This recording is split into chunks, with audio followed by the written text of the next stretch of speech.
Ještě na začátku října bylo 27 stupňů. Léto se prodlužuje a s ním i veškeré aktivity na zahradách. A to i ty wellnessové. My se dneska podíváme, jak si ty aktivity na zahradě opravdu užít, a to třeba i v zimě. Já jsem slyšel, že ten trend toho venkovního wellnessu na zahradách teď docela frčí. Lidi nechtějí mít doma saunu nebo výřivku. Říkám si proč?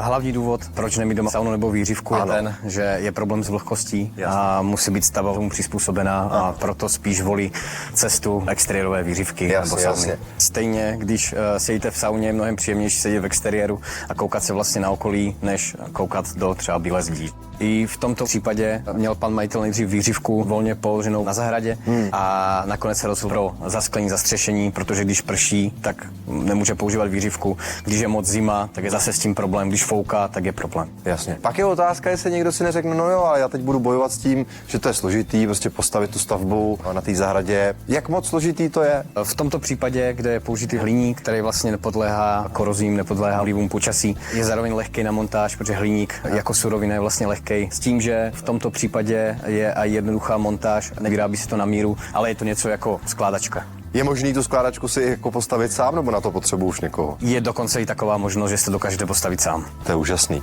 Teď je otázka, jak tedy náročná je ta příprava. Jak začnu? Je potřeba vlastně mít betonový základ, buď to betonovou platňu, anebo betonové patky. No ale zároveň pak, když bych chtěl mít třeba nějaký malý umyvadlo, nebo já nevím, kam se ta výřivka pak vypouští, tak potřebuji mít i udělanou nějakou instalaci, ne? Přípravu na instalaci. Vše záleží na konkrétním případu a dle toho se připravují vlastně ty základy. Ještě si říkám, jak to dlouho vlastně vydrží ten domek, když to postavím na zahradu, tak jak dlouho bude vypadat takhle pěkně? Ano. Jelikož se jedná o hliník, který nepodléhá vlastně korozii ani povětrnostním vlivům, tak 10 let. 10 let je slušný, teda musím říct. Tak se tady za 10 let setkáme a zkontrolujeme to. Domluvené. Tak jo, děkuju za rozhovor. Děkuju.